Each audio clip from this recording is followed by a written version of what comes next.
পহেলা মে আন্তর্জাতিক শ্রমিক দিবসকে সামনে রেখে তার তাৎপর্যমূলক কিছু কথা আমি বলতে চাচ্ছি সকলের সম্মুখে।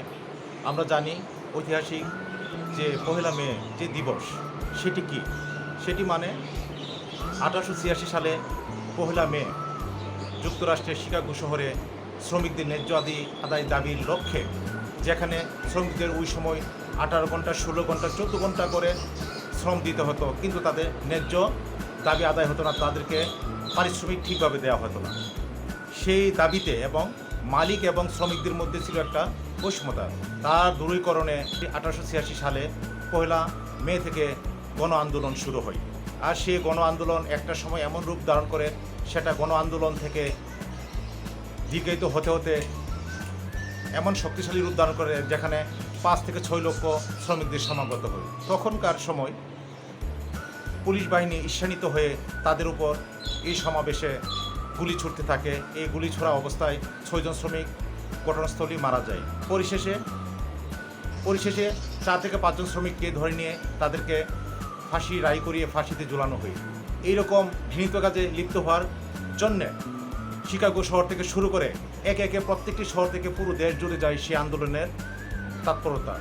সেক্ষেত্রে 1889 সালে 14 জুলাই ফ্রান্সের দ্বিতীয় শ্রমিক সম্মেলনে প্রথম দিনেই সেই বিলটি পাশ করার জন্য সকলে একমত হয়ে সর্বসম্মতিক্রমে সেই বিলটি পাশ করে, যে বিলটি আজকে পহেলা মে শ্রমিক দিবস, আন্তর্জাতিক শ্রমিক দিবস হিসেবে পালিত হচ্ছে। এরকম করে আজকে শত শত বছর ধরে প্রতি বছর সেটি পালিত হচ্ছে। তাই আমি বলতে চাই, আমাদের জাতীয় দল সর্বসময় ন্যায়ের পক্ষে ছিল এবং শ্রমিকদের ন্যায্য আদায়ের দাবির পক্ষে ছিল।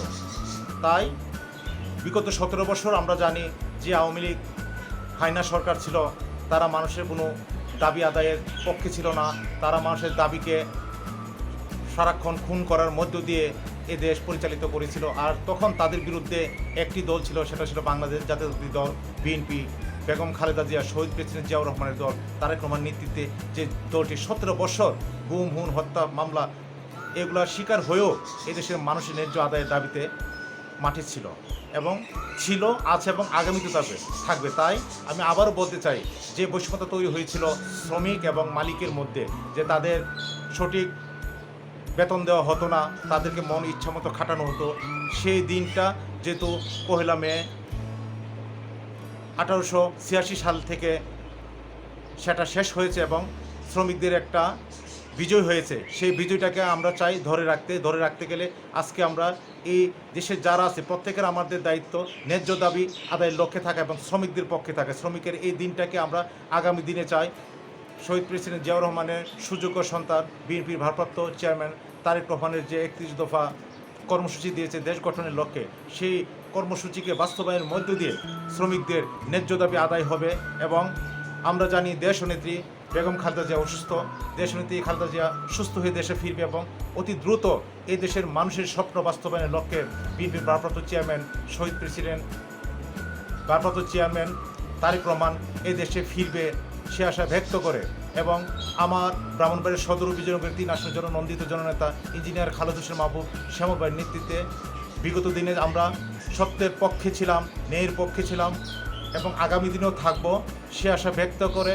এবং আমার ব্রাহ্মণবাড়িয়া নিউজ পোর্টাল অসাম্প্রদায়িক চেতনায় নিরপেক্ষতা ও স্বচ্ছতার ভিত্তিতে এগিয়ে যাবে এই প্রত্যাশা করি।